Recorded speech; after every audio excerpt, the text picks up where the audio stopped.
Hello again. My deepest apologies for that dysfunctional video on Module 1. I'm not sure what happened, but I'm glad I get to talk to you again. I'm coming to you today from my office at Grace Christian University, which I usually make these at home. So welcome to my office.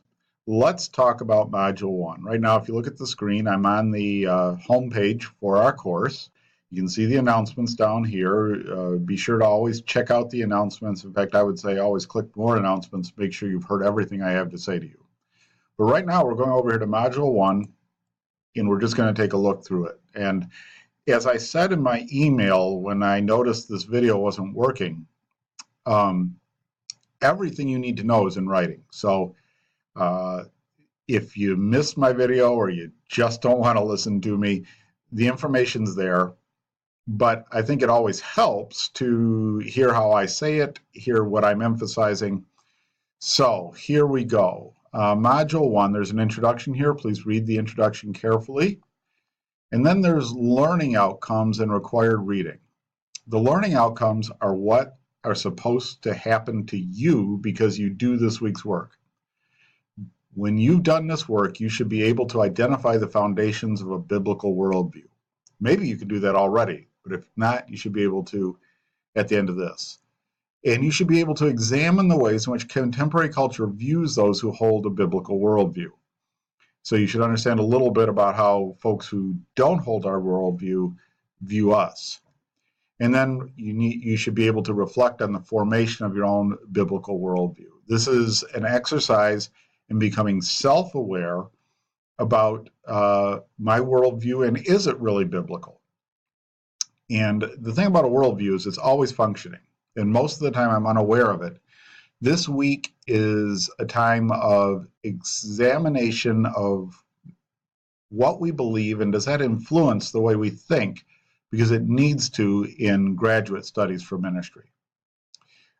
You have some reading in Morrow, Think Christianly, I'm preparing to engage with the world in which we live. And there's a Module 1 PowerPoint on a biblical worldview by Dr. Shane Johnson.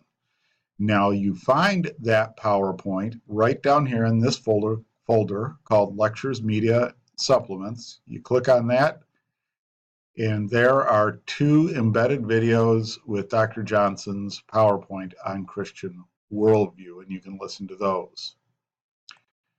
So going back to the Module 1 page, so that's our reading assignments and the lectures. Now the learning activities. This is really the core of the week's work. And I'm not going to kid you, it's a lot of work. The first one is a personal introduction discussion where we introduce ourselves to each other. And this is part of making online as friendly and as interactive as a classroom. So please introduce yourself and have some discussion with your classmates, even in that introduction discussion. Then the next one, oh, by the way, do you know how to get to the discussions? Just to make sure. On each discussion, you see how that underlines when I put my cursor over it? I can click it. And I am in the personal introduction discussion where you see Francis and I have already made our posts. Now I am going to go back to Module 1 over here and down to the learning activities. And so for each discussion that's highlighted, you can go straight there. Or we'll go over here. You've got this link called discussion board. You can click there and all the discussions are in one place. There's a place for you to put up prayer requests. There's a place for reading, discussion, and open forum. Just you're interacting with the course material. It's not something in the discussion, but you want to start a discussion, you can start one there. And by the way, I have subscribed to both of these. So anytime you post in these, I'll get an email telling me you did. In fact, you may want to do this for your own. You see how this button here says unsubscribe? That's because I've already subscribed.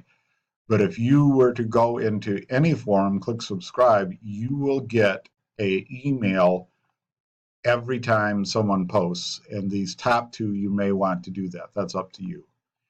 Then each of the assignment discussion boards has its own place here. So here's the introduction assignment. I click on that, and I'm right back where I was a moment ago. Okay, let's go back to Module 1. With any of these things, if you have a question, don't hesitate to contact me. In fact, I often say send me an email or call my phone, which is in the my introductory post.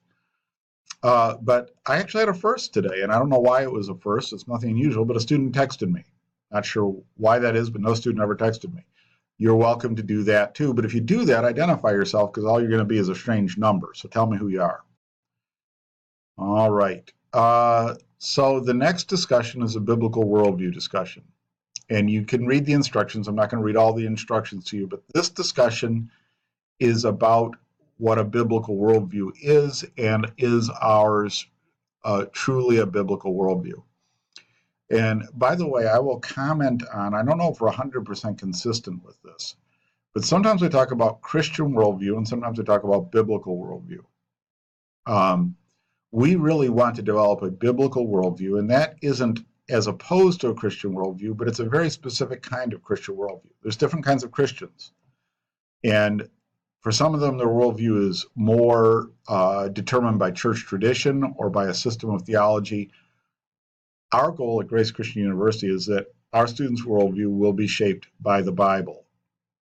So you can read that. Make sure your post to this discussion is substantive. This is a graduate level writing assignment, even if it's not a paper per se.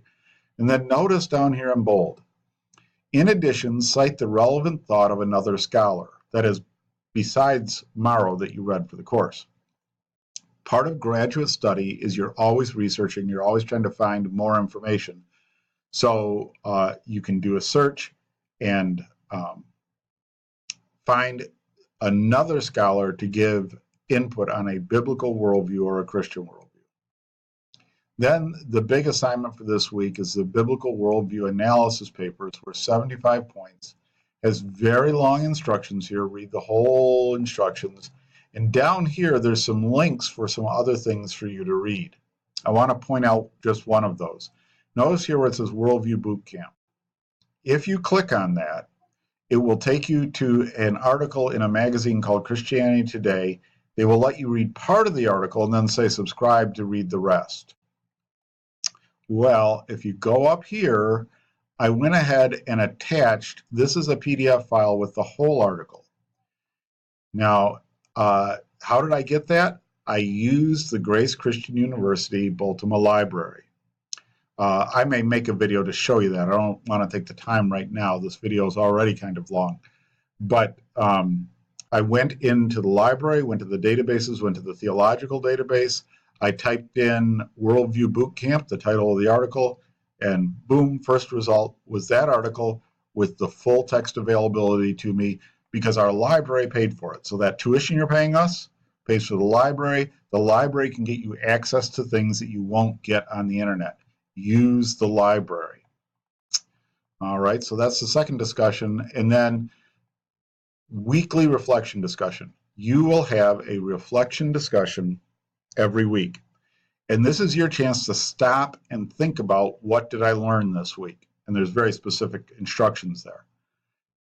Don't do this discussion until you've finished everything else. And in fact, I say this with a little hesitation, but I'm going to say it anyway because it's important. A day late on this is better than a day early. Because you need to have done the work and then reflect on it. So for this discussion, I'm not going to penalize you for being a day late because you got to get everything done. But when you think about late work, this course is just 6 weeks long. And if you're late with week 1, then you're already behind on week 2. And then if you're late with week 2, you're already behind on week 3. And by the time you get to week 3, you're probably have already used up some of week 4. And the class is going to end at the same time no matter what. So there's really no time for getting behind. But on the weekly reflection, make sure you do it after you've finished everything up. So if you're a weekend warrior and you're finishing up late, and well, the weekend's on Monday, so we'll say late Monday night, you finish your last assignment, don't just scribble something down and get your weekly reflection in. Do a really good job with your weekly reflection, okay? All right, I always end these videos with the same thing. If you have questions, feel free to contact me.